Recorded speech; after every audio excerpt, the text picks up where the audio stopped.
Hey guys, just want to let you know about the new website, Aspect of the Hunter. If you want to find the latest pet, transmog, or anything else WoW related, head on over to Aspect of the Hunter. It's the home for all us hunters.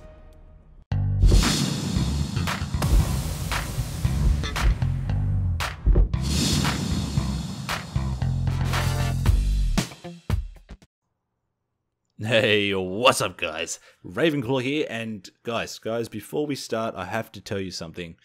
I'm not happy. Why am I not happy? Well, over the last week, I have been getting some pretty upsetting messages from really good people.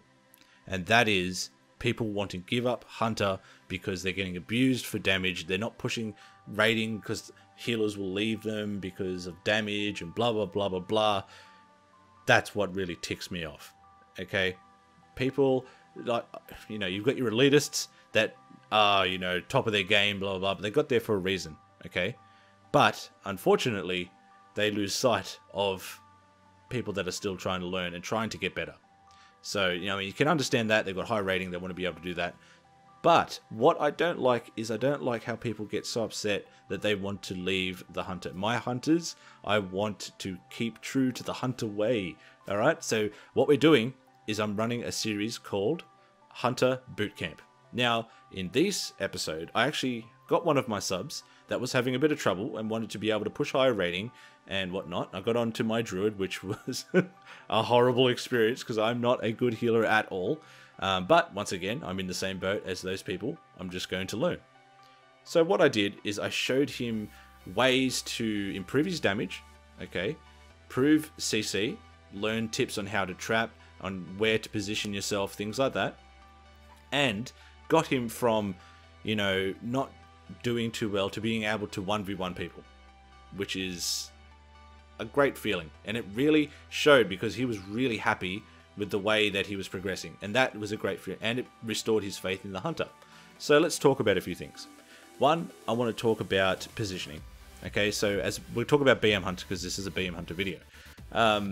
So I want to talk about your positioning as a BM Hunter.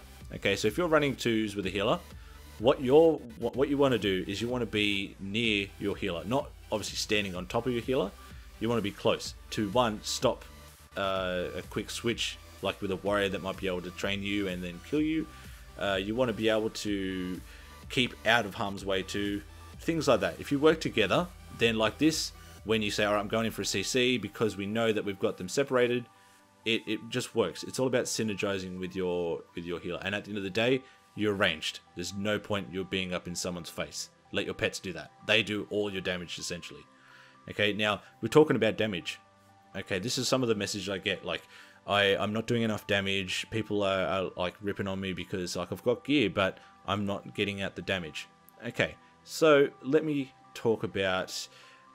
This is unfortunately it's going to be a PvP video.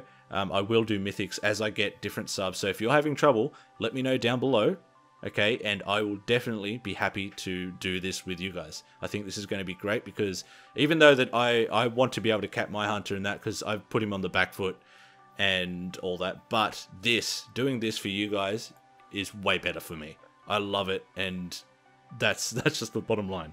Okay, so we've got big cooldowns: Aspect of the Wild, Titan's Thunder, Blood Fury if you're an Orc, Murder of Crows, and Beast of Wrath. Now, at the beginning, you want to force as many cooldowns as you can, right? So if we're up against the Druids in stealth, us as BM Hunters, we can pop everything and pretty much just like chew someone to death. Okay? That's getting people out, getting druids out, getting defensives and stuff. Alright, now what happens when our coolies are off? What we have to look for now is spell tracking. So, Aspect of the Wild and Blood Fury, they've got a long cooldown. But Titan's Thunder, Murder of Crows, and Beast of Wrath, they've got a short cooldown, especially with 7.2.5 coming. Two procs of Dire Beast or Dire Frenzy. That's going to reduce that cooldown even faster. Now, what I like to do is I like to do obviously you've got a big burst and a mini burst. And what that is waiting. Not just, okay, Murder of Crows is up, quick, throw it. You know, Beast of Wrath's up, quick, throw it. Line it up. Okay, so you've got your Titan's Thunder, Titan, whatever it is, Titan's Fury or whatever. Beast of Wrath and Murder of Crows. Okay, you've got that up. That's your mini burst ready to go. Time to line the CC. And what that'll do, that'll be your extra pressure to get someone melted. Even that alone could give you a kill straight up. But then, what you've done is you popped so many cooldowns there, you've pushed a lot of defensives even further, and you're going to be really set up for when everything comes back around for the kill. It's important, like this, right here. Okay, look at me. I'm still learning Druid, so please don't laugh at me. I actually just talk about the situation right now. Okay, so what happens here? I panicked, okay, and I died. That's what happens when you panic. But it was good because I was able to tell him, he was freaking out, all right? But I told him to stay focused, and you will win this against a monk. Watch. So if you take note, his trinket's off. So I told him to trap him to get him some distance. His karma is not ready for another 40 seconds. So these things you have to look at when you've got the focus back, when you're not panicking so much. These are things you can notice. So now his Titan's Thunder and Murder of Crows is coming back around. So I told him to slow the monk, get as much distance as you can. And then what you can do is pop everything right now because his cooldowns are still up. And pretty much say, thanks for coming, buddy. You're my meat and meal for dinner. Now, it takes a lot of practice. Now, nobody starts off amazing.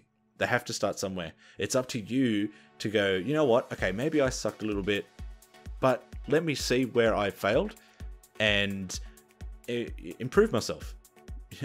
It's a hard thing to do because you really get discouraged, but take the time. There's a reason why you chose the class. And let's stay true to that. You know what I mean? And at the end of the day, it's just a game. You're here for fun. Enjoy what you're doing. Don't let other people ruin that. Okay, and that's where I feel WoW is failing because too many people are becoming elitists these days, running raids, running arenas, getting to the top and going, oh, the game's shit. I've got nothing to do. That's it. Make it fun. Enjoy what you're doing. Okay? So times like this, all right? We're looking at a double deep. Now, the reason why I'm showing double DPS comps is because I want to show you how to synergize with your healer, with your team, things like that. Right now, he went from panic mode into, all right, I'm going to focus now to be able to keep out of harm's way and help my healer not get too overextended or whatnot. Now, in this match, all right, we get into another 1v1 situation. And that was against a BM Hunter and a Demon Hunter. So what I'll do is I'll let you guys have a bit of a watch and sort of understand where he's coming from. Now, we start off by shooting everything into the Fury Warrior, okay? They've got no healers, right? So where's the heals going to come from? They have to rely on themselves. He's now making sure he keeps up where I am. Obviously, I'm getting tunneled now. And I go, oh my god, I'm going to die. What do I do? But he went from just sort of tunnel visioning his kill target into keeping close to me to be able to help me out as much as he can. But unfortunately, because I'm such a crappy healer, I couldn't help him out. But the main thing I want you guys to understand is what he is learning now is going from, all right, I've got a target, I've got to kill him, got to kill, to, hey, my healer needs my help. It's time for me to keep where he can, you know, protect himself and me. So unfortunately I died, but he kills the warrior and then it's a 1v1 situation, which from the last, as you saw before, he's learnt, okay, what's up? Cool, he's got no trinket, I can trap him. And then, all right, from there, I can get some distance, keep him on the slow and try and keep as far away as you can because with the Demon Hunter, they need to be near you to be able to heal. Keep your pets on and everything like that. It's all about taking that, oh my god, I'm going to die, and focusing, right? He saved his turtle for the last moment, and as that came around, he had some more defensives. He can drop his tar trap. He keeps... You guys get the idea of where I'm going with this. You know, freezing trap down, get some more distance, and it was GG. All in all, don't be too discouraged, okay, when people say, oh, you're crap, you're doing shitty damage, blah, blah, blah, blah. So what? You know, pick yourself up, dust yourself off, go back into another fight, and then show them that you have got what it takes. Now here, this one was really good. I told him to take Basilisk for this one reason. Watch what happens. He knew that the Pally was going to go him straight up, then it forced the Rogue to come out because he was dying. But all the while, watch what that basilisk is doing. It is chomping them to shreds. Okay? Because not one of them has CC'd it. They're standing on top of it. And look what happened. Wrecked them. Obviously, I don't encourage you to take the basilisk all the time because he moves so slow, very easy to kite. CC-wise, you can just CC it and run away. But things like that, when they go for the kill and they're trying to get the druid out, look what happened. It just forced everything down. But with this sort of stuff, combat awareness and thinking, what can I do to help better myself? And the last one here, this one was actually really good. We got to the point where he was more confident and he knew what he was doing. And honestly, I didn't really have to do too much. But I do suggest, guys, finding yourself a good healer, not one like me that is just going, oh my god, I don't know what to do.